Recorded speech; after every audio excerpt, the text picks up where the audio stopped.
estamos com os nossos corações preparados para estudarmos a Palavra de Deus. E neste ano nós estamos conhecendo, neste primeiro momento, nesses primeiros meses, os Evangelhos. No mês passado, nós estudamos o Evangelho de Mateus. E neste mês, vamos nos debruçar sobre o livro do evangelista São Marcos. Mas, se você perdeu um dos nossos programas, você pode visitar a nossa página no YouTube da TV Aparecida, e através da hashtag Jornada Bíblica, você terá a oportunidade de recuperar um dos nossos programas ou até rever um desses programas para que você possa ajudar a sua comunidade a crescer no conhecimento da Palavra de Deus. Não deixe também de interagir conosco nas nossas redes sociais. É sempre uma alegria poder contar com a sua presença aqui no nosso programa Jornada Bíblica, que neste mês de fevereiro já está celebrando mais um aniversário. E queremos agradecer a você que sempre está aqui conosco. Mas antes de começarmos o nosso estudo no dia de hoje, convido você a acompanhar este VT que preparamos. Neste mês de fevereiro, continuamos nossos estudos sobre os evangelistas. Vamos hoje dar início ao nosso estudo sobre o Evangelho de Marcos. Este evangelho traz consigo o ministério de Jesus, seus feitos e milagres. São relatos rápidos, mas que dão uma ideia clara da trajetória messiânica do Cristo. Marcos também relata o Calvário de Jesus, contando sobre os seus últimos dias, desde a Santa Ceia, sua prisão, crucificação e morte. Mas a esperança também chega nas palavras do evangelista Marcos, que encerra seu livro com a ressurreição do Messias, sua aparição aos apóstolos e sua ascensão ao céu. Marcos fala sobre o cumprimento da profecia de Isaías, a vinda do Messias Salvador e das graças feitas por ele, até o momento de sua morte e ressurreição. Em um compilado resumido dos fatos, Marcos traduz o sentimento de esperança de um povo que foi redimido após o sacrifício de Cristo. Acompanhe conosco este estudo durante todo o mês de fevereiro, com o Padre Rodrigo Arnoso e com nosso convidado, Padre Cláudio Roberto Bus, doutor em teologia, que é especialista no Novo Testamento. E continuando a nossa jornada, então neste mês, como já escutamos, vamos nos debruçar sobre o Evangelho de São Marcos. E certamente teremos a oportunidade de tirar deste livro grandes coisas, grandes tesouros que certamente nos ajudarão na nossa obra de evangelização. Aliás, somos instrumentos de Deus na vida das pessoas. À medida que conhecemos esta palavra, experimentamos a palavra em nossa vida, nós então nos tornamos portadores desta palavra e devemos levá-la, anunciá-la aos nossos irmãos e irmãs. E neste mês, queremos contar aí com o Padre Cláudio, que já foi apresentado, ele que é doutor em teologia, e é uma alegria tê-lo mais uma vez aqui no nosso programa. O senhor já nos ajudou a estudar o Antigo Testamento, na época que falávamos dos profetas, e volta aqui para trabalhar um tema que lhe é muito caro, né? O Novo Testamento, e Marcos está aí dentro dos livros do Novo Testamento. Padre, para a gente começar essa nossa conversa, como que São Marcos, ou Marcos, o evangelista, define a figura de Jesus Cristo? Bem, primeiramente, obrigado, Padre Rodrigo. Obrigado a você que também nos assiste.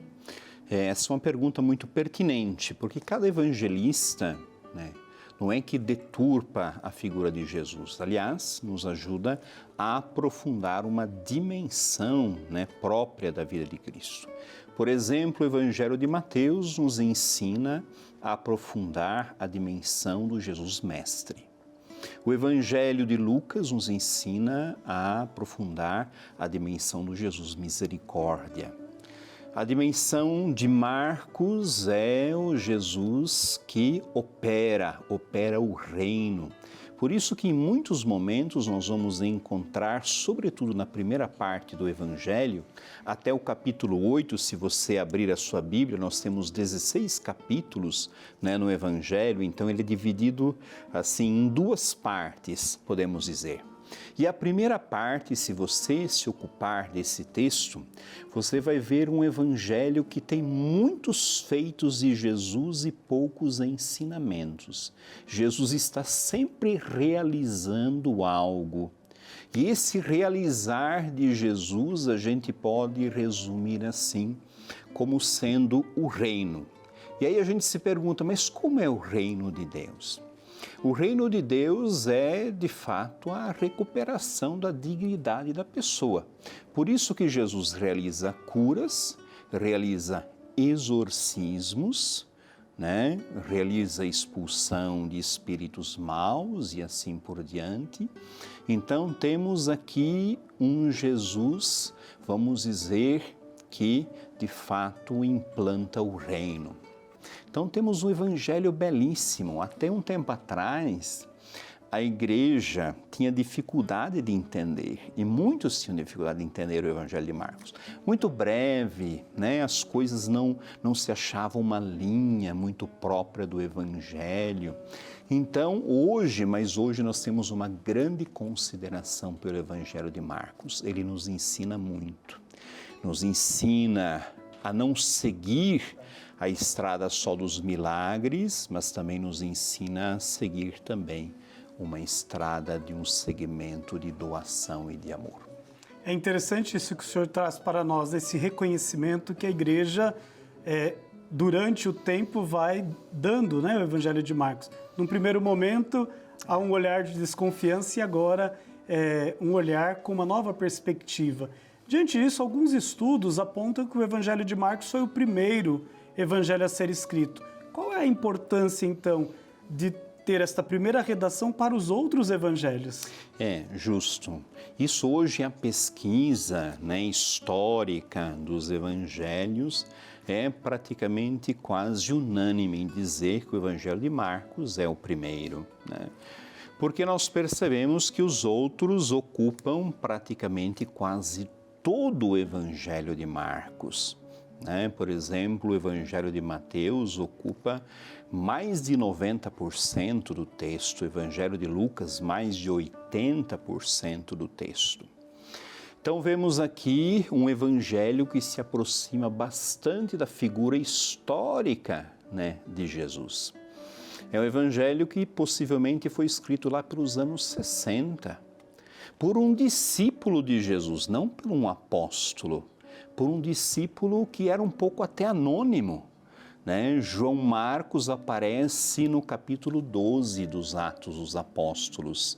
Pedro, quando foi encarcerado, né, ele foi liberto, né, pelos anjos, né, e depois aquele soldado queria suicidar-se devido que não se podia, né,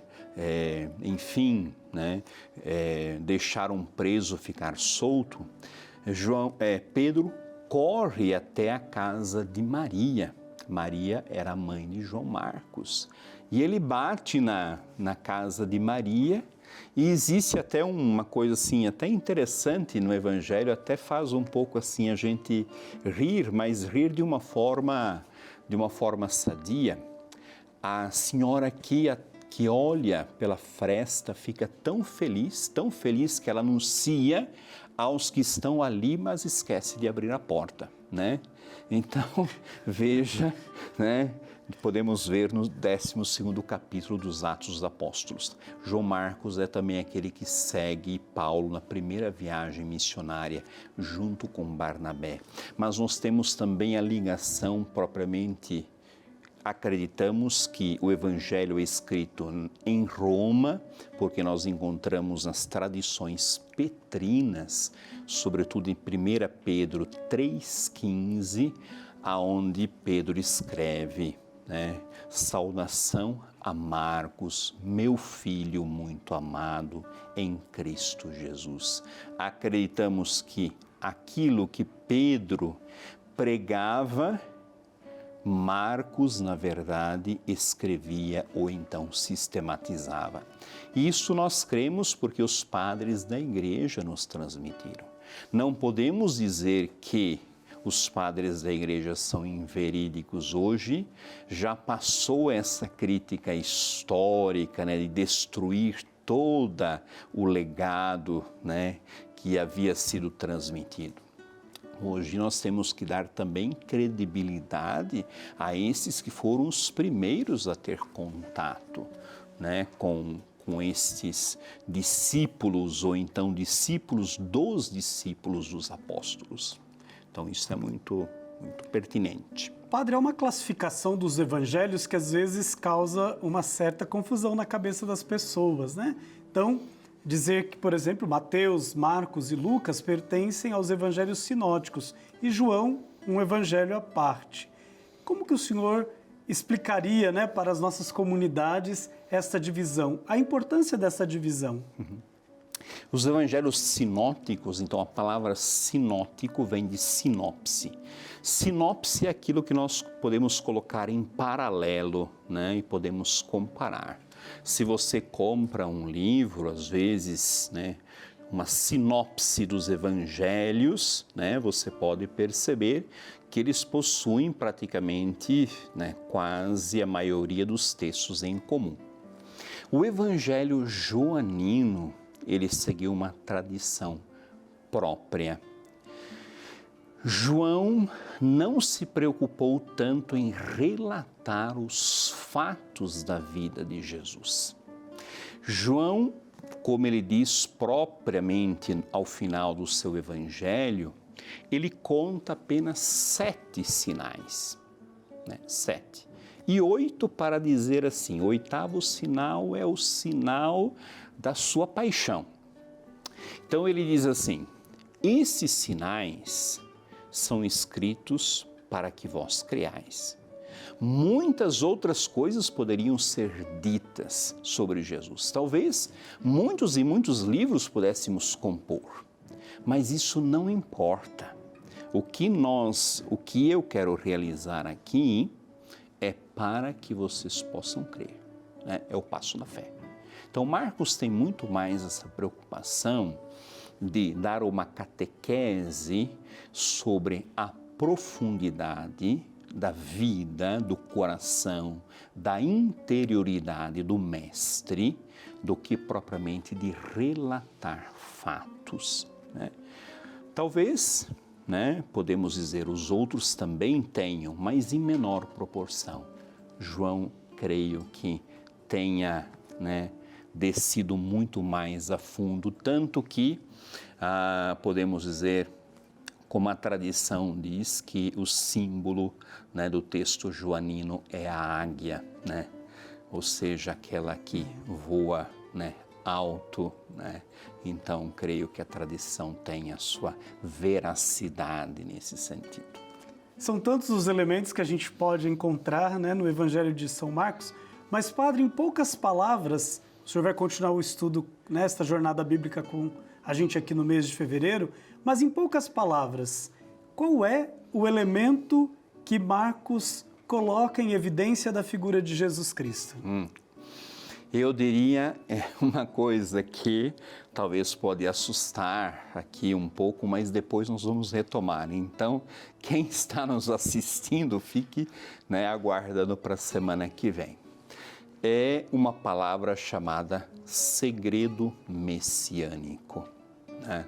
O que é o segredo messiânico? Se você olhar para os milagres que Jesus faz na primeira parte, como, né, nós já tratamos até o capítulo 8º, na maioria deles ele vai dizer, olha, não diga nada a ninguém.